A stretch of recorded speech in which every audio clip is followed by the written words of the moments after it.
We've got a really cool webinar for you. I've become a bit of a proselytizer for the whole mind mapping thing, and to the point that I'm driving people a little bit crazy. But I think that if you're interested in discovering a little bit more of this, um, just what ends up being an amazing organizational tool and a creative tool. Mind mapping goes way deeper than I would have initially given it credit for when I started kind of using it a lot. So today we're gonna dive in. We're gonna first of all I'm gonna tell you what it is about mind mapping that makes it so relevant, at least for me. And I believe it'll probably be relevant for you in some way, maybe not in quite as profound a way as it's impacted me, but I think that you'll find value in it. And then we'll go through some ways to go about mind mapping, and I'm going to share with you a really cool example of a place that I took a chance and we inserted mind mapping in a recent project that we did in a recent training course that we did, and oh my gosh, turned out so cool. So here's how it all came together. I was using this tool, AOA. You've seen me now using it on Webinar Wednesday for quite some time. I was testing it out because I was wanting to do a YouTube video on mind mapping. And I liked what I saw from AOA. I liked what I saw when I visited the company's website. There are, by the way, dozens of really good mind mapping tools out there. It's a tremendously competitive space. But while I was preparing for the demo, I like to try and use the tools that I'm preparing for YouTube videos in kind of in the real world, in the line of fire, so that I can figure out what works and what doesn't work. It kind of accelerates rather than just testing and playing with the program. So I tried to use AOA for a Webinar Wednesday, to deliver a Webinar Wednesday. And it was great. I mean, I have used mind mapping before to a certain extent. So I outlined the video that I did. I put all the different, the kind of the narrative of the video of the webinar in. And then what I did is I went back and I built traditional slides based on the narrative that I created in AOA. Because I used to kind of not really do full slides, but I would create an Evernote document that had multiple sections that kind of acted as slides as I was presenting the content. But that's a linear process, creating those slides, and it's kind of cumbersome and time consuming. And I really liked looking at the mind map. So I took a chance. And I said, I'm going to go to Webinar Wednesday and I'm going to go to the group, and I'm not going to deliver these package slides, but instead I'm just going to show them the mind map that I created, and I'm going to speak to the talking points in the mind map.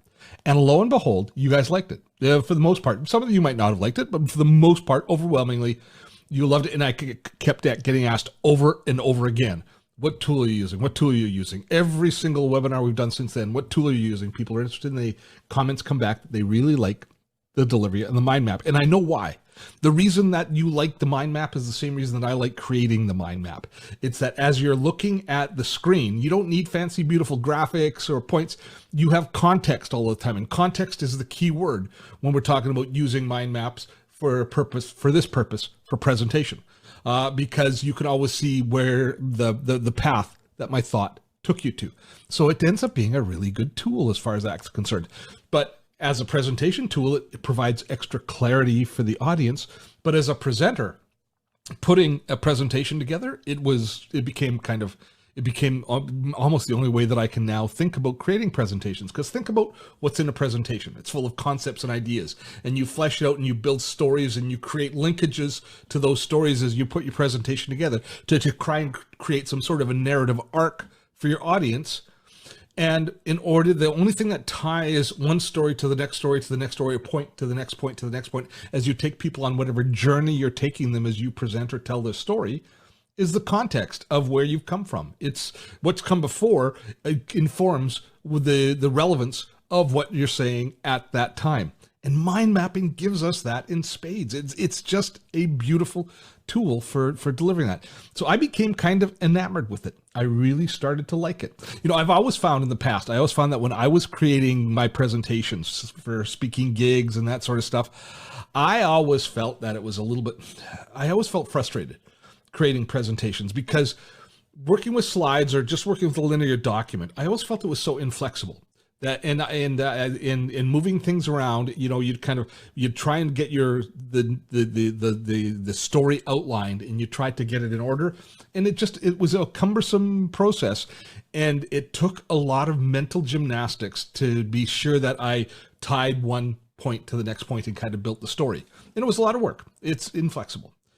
But when you start using mind mapping, everything is flexible. You can move sections around, you can slide them around, you can create new linkages, you can see it all. And the thing about when you start moving sections when you're building a normal slideshow or a normal presentation is as soon as you move something, you've lost all the context of what happens around it, and it's suddenly an island by itself. And we've all done that. We've moved a section, we've worked hard in that section trying to get a better message in that section. Then we looked at that section and it doesn't fit in the flow anymore, and you're going, drive me crazy. So in mind mapping, that never happens because you can always see everything that's connected. You've kind of got an overview of that entire world. So it just kind of became the way that I present content now. And it's simple when you're doing it in presentations. Obviously, it's efficient. You always have context. And then for the lazy person in us, the mind map that you create becomes instant notes that you can deliver.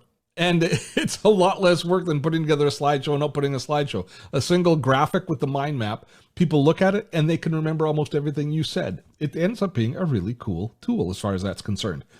Now, I'm going to take you on a demo in just a second and walk you through kind of the basic process of mind mapping, but I have to give credit here. I imagine people were mind mapping before Tony Buzan came along, but Tony Buzan is the person who really kind of has brought mind mapping into the front of consciousness. Now, he's created this structure. I'll be sharing him in the notes. He's kind of the father of mind mapping. He's written books and he's got courses on. I think he's still around. He's still creating content. But what we have to, what I'm going to give you as kind of as a coming clean is I didn't look at how I'm supposed to mind map before I started mind mapping. I just used the tools and intuitively started to create them and used it the way that worked best for me. And I see no reason you shouldn't do the same. Some people are there's a formula that they want you to follow creating mind maps, and there's a nomenclature about what you should call each of the different elements. And there's a place you should be using graphics and doing other things. And that's all fine and dandy. Except you don't need to do any of that. You just need to start throwing ideas down on a page in a mind map, creating the linkages, moving things around, and forming and taking the chaos that's in your mind and turning it into a formulated idea on the page. And that's the beauty of mind mapping. So I'll take you on a tour of that right now.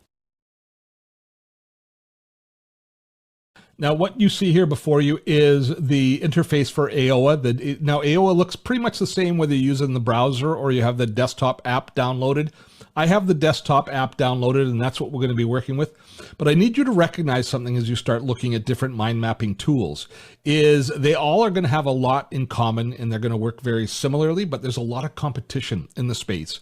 And so most mind mapping tools, you're going to make your decision not based on necessarily what the mind map itself is like, but what all of the other features that the mind mapping application has attached. In AOA, while it's a nice mind mapping tool, and it does a very good job of that, it is increasingly becoming a project manager and a task and to-do list manager, because we can convert any of these documents that we take into task lists or into Kanban boards so that we can do kind of project management. And you will see that if you go to create any sort of a new document within AOA. And if I go here to the home page here, there it is. I'm going to create new.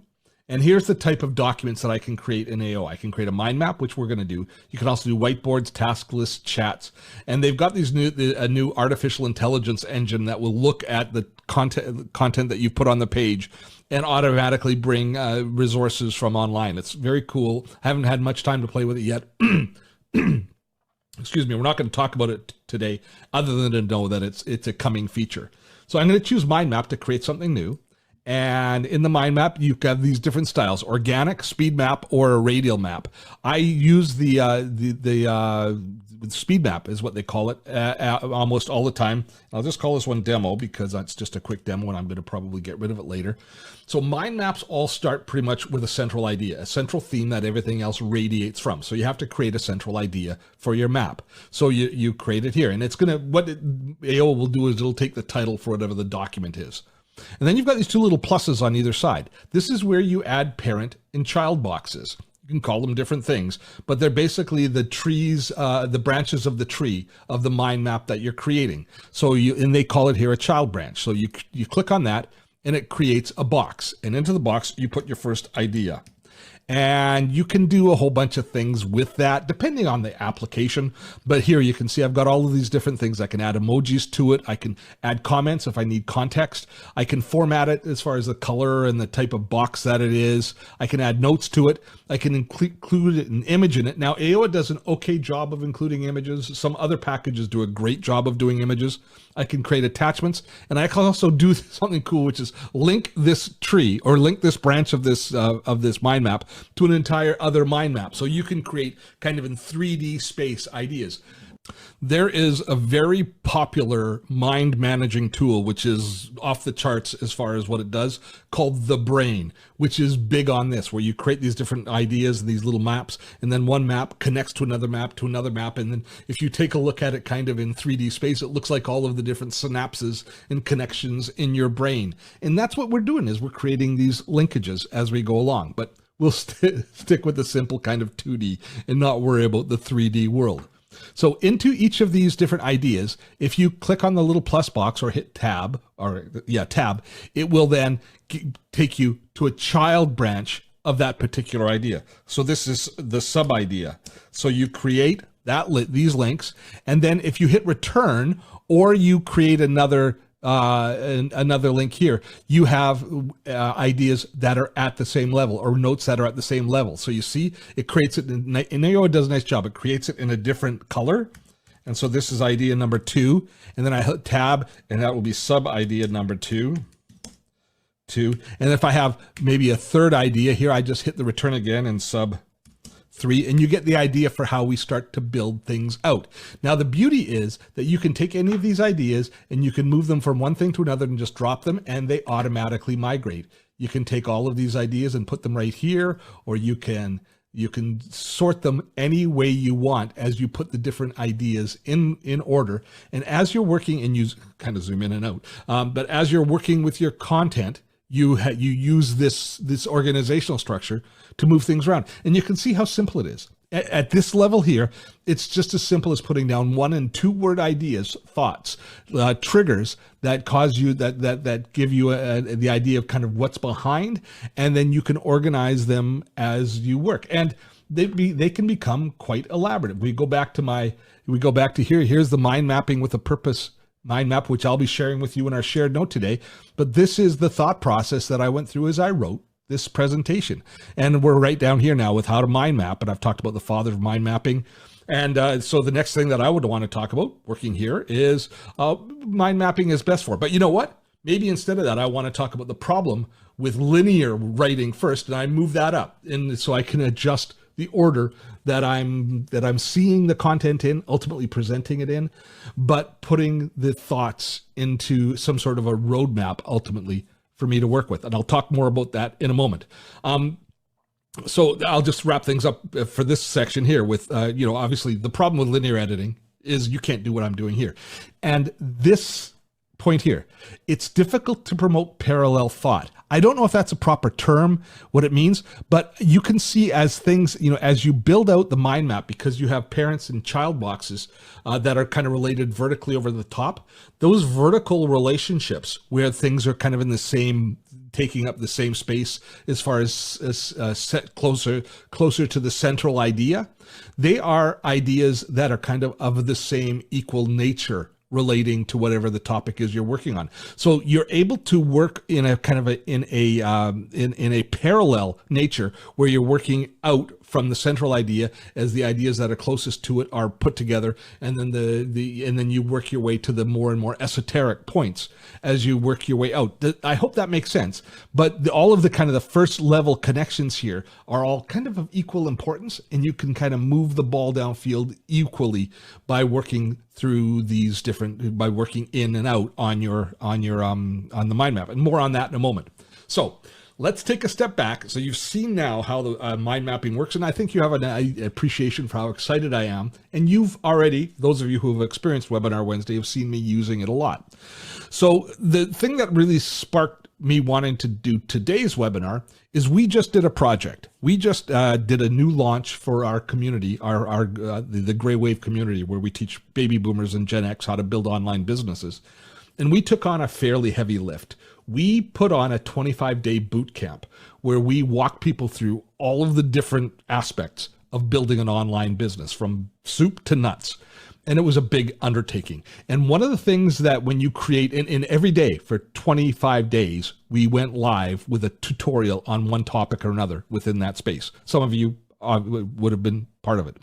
But for me, creating the content, a lot of work. And one of the things that I don't like doing when I'm creating courses is I don't like doing worksheets. I don't like filling out worksheets when I'm when I'm a student in a course, and I don't like creating the worksheets when I'm the content creator, because often I feel it's busy work and I just don't like doing it. But I recognize there's value in entrenching the ideas and having people work through and write things down. So I'm kind of talking out of both sides of my mouth saying I don't like doing it, but there's always value in having people do those kind of worksheets.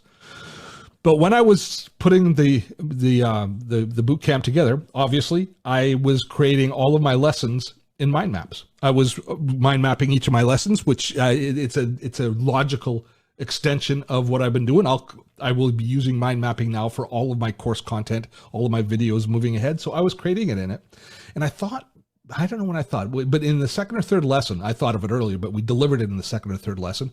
I asked the entire community to create a mind map just from the beginning, and I wanted them to do a brain dump. Because one of the challenges in building an online business for people who are transitioning from another space is we have all these kind of sacred cows. We have all these preconceived notions of what we can and what we can't do.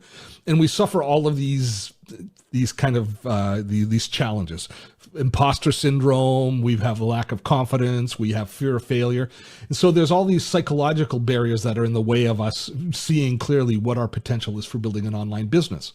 So what I asked people to do, and this was the process that we use. It's not the only process. I put down here, this is a process, but this is one way that you can use mind maps, is I asked people to do a brain dump. I asked them to write down on a mind map everything that they could do, everything they could think of, all of the skills they have, all of the successes they have, the types of customers they'd want to work with, what their strengths are, what their weaknesses are, and just to create an idea, here's my strengths. And then all of a sudden you do a whole bunch of child things of things that you're good at. Here are my weaknesses. And you put down a whole bunch, sometimes a lot more of the things that you're weak at. And they built out this basically a mind map, which was nothing but information vomit from their brains being splayed out onto the mind map with some context of things that kind of followed a path.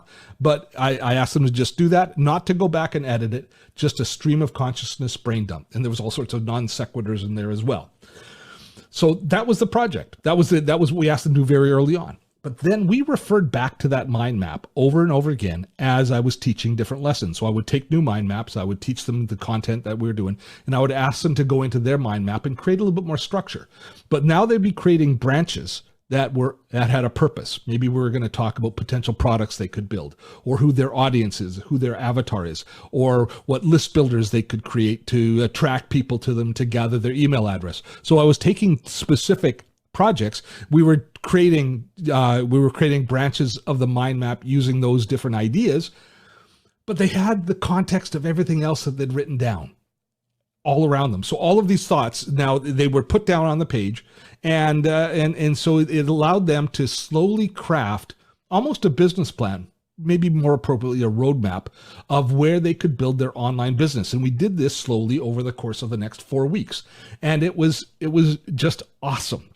The net result was they had this great raw material that they could work with that was all on the page already, that gave them that when they would hit writer's block, or they would hit an idea block, or they would get insecure, they would take a look at the map and they could see the things that they'd said earlier. When they didn't have any agenda, they were just putting down facts about themselves and about what they're interested in. And it slowly created a beautiful, I think in many cases, a really wonderful mind map. And those of you that are here in the room that did it, I think they will validate what I'm putting forward, that it ended up being a terrific tool.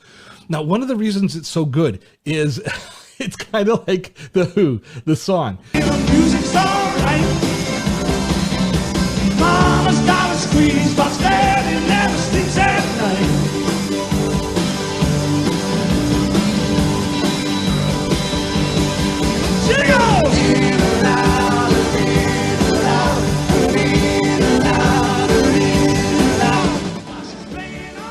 Because Mama does have a squeeze box, and the mind map is a squeeze box because we can go in and out. And when you're editing your content, you're moving in and out, and you're moving stuff from one point to another point, moving it in, moving it out until it makes sense, until the song is done, until you kind of, I'm really mixing my metaphors, I suppose.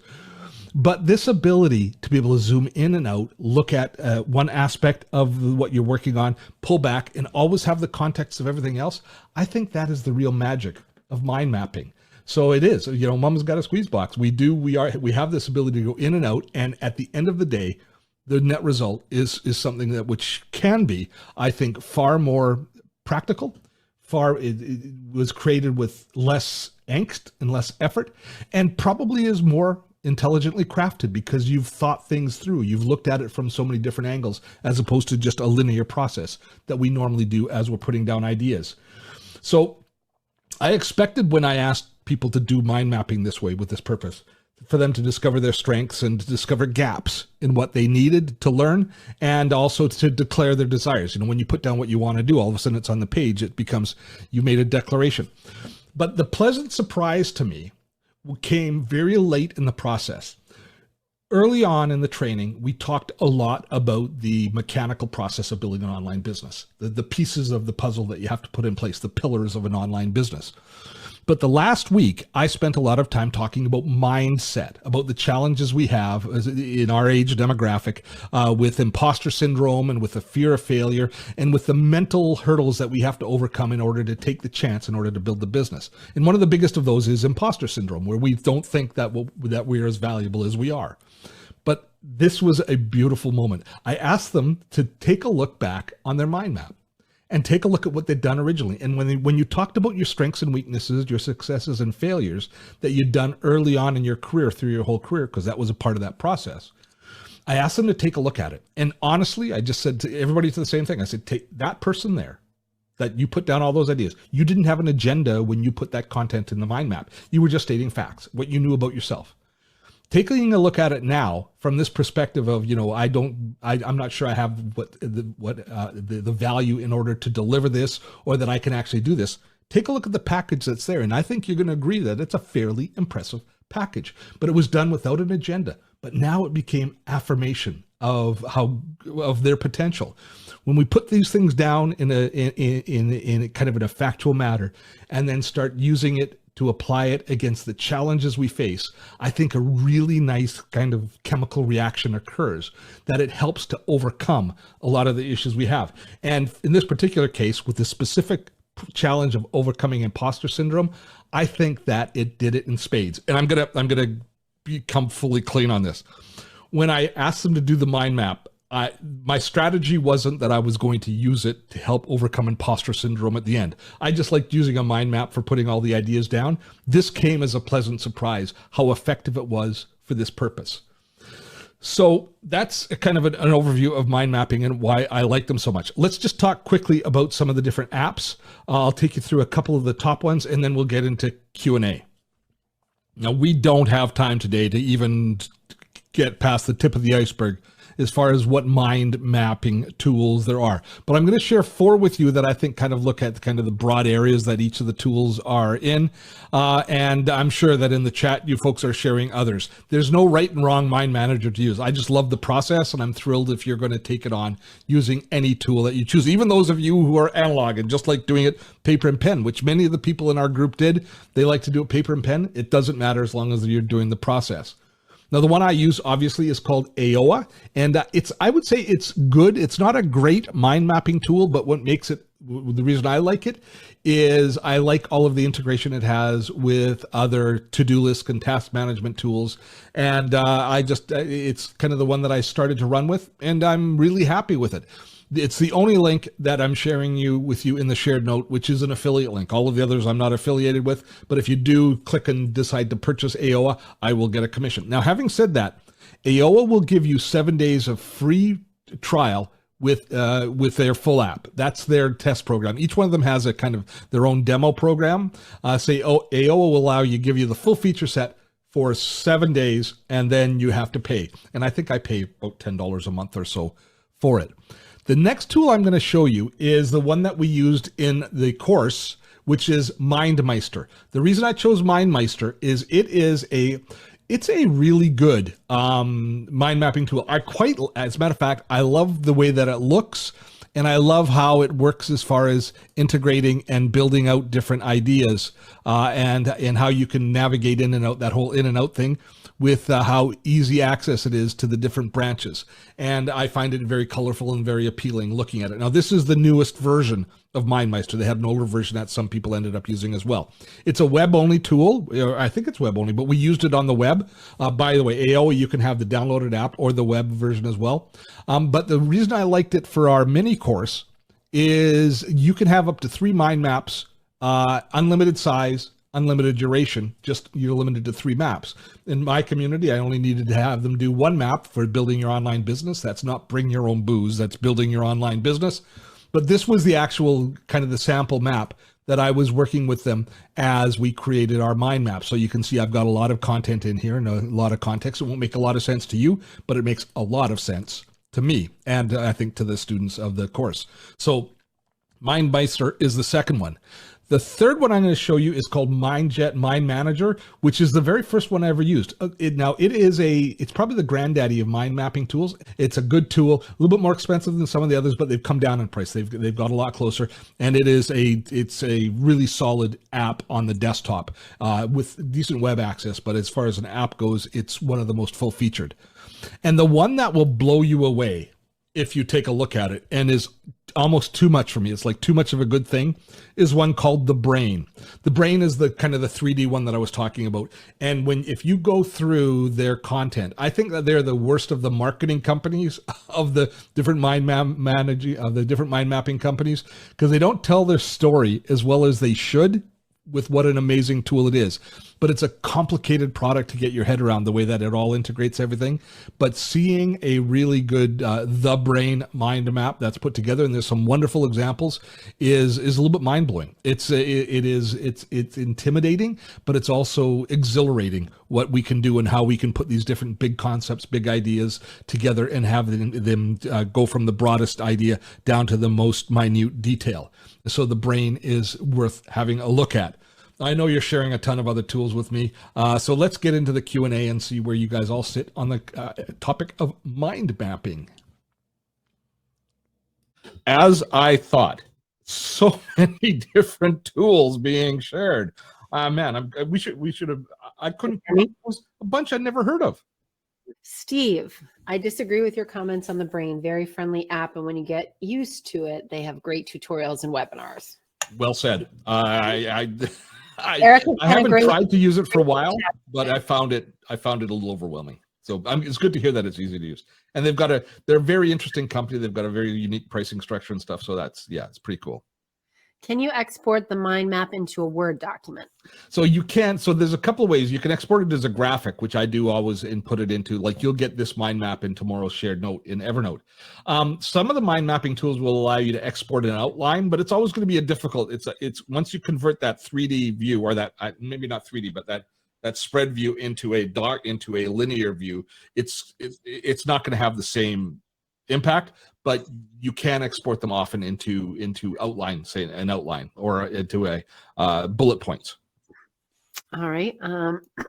I have restarted using mind mapping at work. It has slowly become a task list. Can you talk about how you integrate your tasks and projects with mind maps? So picking the right mind mapping tool is going to help you out there tremendously, Julia. Mindmeister has just announced that they've got a task manager attached now to Mindmeister. One of the reasons that I like AOA so much is AOA is built with the mind map integrating directly with its own task manager. So you can convert all of the things that you put in the mind map into tasks instantly, just with a click. That integration is the direction that mind mapping is going. So we see it happening from the mind mapping tools, Mindmeister and AOA, which I know intimately about, but it's also happening from the task and to-do list manager world. ClickUp has released a beta mind mapping tool inside of the ClickUp app, which is very popular in providing a lot of competition for Asana and other task and project managers. So we're starting to see the mind mapping being integrated there as well. So you've got different options on doing it. don't try and MacGyver your own system where you take your mind map and integrate it with some other project manager. Look, if you have the facility to do it or the flexibility, look at just picking one tool and then working within that tool's ecosystem to take advantage of those connections. I think it'll be very fulfilling. Can AOA be used as a group mind mapping session on Zoom? I think so. It's funny that you asked that, Joe, because I was just thinking today of what it would be like to host a event and just share a mind map and give everybody access to the mind map and let them type on the mind map as you're doing a brainstorming session. So I think you can. I'm sure you can. I don't know what the energy and the efficiency of it. I think if you had some jackass like me in the room, I'd be trying to make people laugh all the time by adding all sorts of inane comments into the mind map, and I would probably be rather disruptive. But if you have a mature group, it could probably work out very well. I love that idea, Joe, and it's something I'd like to try. I don't think we can try it on a webinar Wednesday. I have a feeling 300 people all contributing to one mind map would be chaos. But probably, with 8 or 10 people, it would be something that would work pretty well. What are examples of how mind mapping can be used other than for presentations? Well, boy, oh boy, for everything from writing an email, because basically, if you just go stream of consciousness of putting everything down that you're interested in incorporating in any document or in any communication. The mind map allows you to create, and because you tend to go from parent to sibling boxes, you have related thoughts, and those thoughts could quite easily be converted into paragraphs. But it gives you that structure to be able to organize the flow before you start writing, and that's what I'm talking about. The difference between kind of working in that layout mode as opposed to the linear writing. So I use it for writing my scripts now. So I again lay out the content of the script on point form so that I can shape the narrative that I want. I use it for business planning as we're looking at launching a new product. As we're looking at obviously for the webinars, I use it for the presentation. But as we're looking at the steps that we have to take for a new list builder, we need these emails. So you have one thing that was emails, and then you outline the emails that are going to be, what is the giveaway going to be, and you outline what that's going to be in the content of that. Where are we going to market it? So you do the marketing. We're going to have paid traffic. So all of that becomes a project map. So there's a million different ways that you can use it for sure. Dan's asking, how does a mind map become a presentation or a talk or whatever? Well, you've seen it. I've just done it. Now you can share the mind map the way it is. Many of the mind mapping tools also have a presentation manager, which will reduce the amount that you see and then work through it in an order that you establish, and it'll go from point to point and kind of slide things through. I haven't found that to work particularly well for me with the way that I present, but many of them have built-in presentation managers, and I would just dabble with that to see how it would come together. All right, Andy's asking, I'd love to know how you are magnifying and moving around to call attention to the various areas that you're talking about. I do that 2 different ways.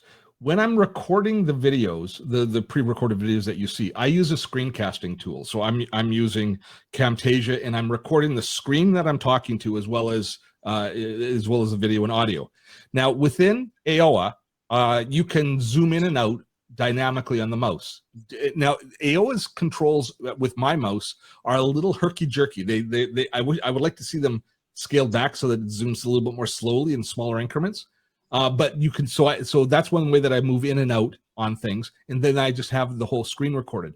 But increasingly, when I present this type of content, I take a screenshot of the entire screen of the entire mind map, and I use it as a static graphic inside of the screencasting tool, and then I do camera moves inside of the screencasting tool. One thing good screencasting tools like Camtasia will do is they'll allow you to zoom in on an area of the screen and zoom out, and you do that in the editing process. And so I do that manually afterwards. So I have the whole map available to me, and then I zoom in on the locations as I'm listening to me talking my way through it. So there's 2 different ways that I do it. Kathy wants to know, how do you get each branch to be a different color? So that's a default within AOA. It's also a default within MindMeister. But I noticed when I started to play with the ClickUp version that it didn't do that. But that's still in beta. So it's a default that's set, and there's probably a preferences setting that you can turn that on or off if you choose. What are your thoughts about ClickUp mind mapping? Sorry. If I was a ClickUp user, I'd be using their mind mapping tool and I'd be working with it all the time. I think that's probably a great one. ClickUp itself is an incredibly rich environment. And so them adding mind mapping, I think, just adds to the value of that environment. So what's your best recommendation for a free mind map tool? I guess the one that we used for me, the MindMeister allows you to have up to 3 maps for free. Here's the thing though, if you end up using the tool, I've said this many times, if it ends up being a tool that you use and you find real value in, you know, a license at $8 or $10 or $6 a month is a small price to pay to support the company that's giving you a tool that's really working well for you. So I would look for one that has a good free trial. But, you know, ultimately, you know, if it's a tool that's going to work for you, it's probably worth a few dollars a month.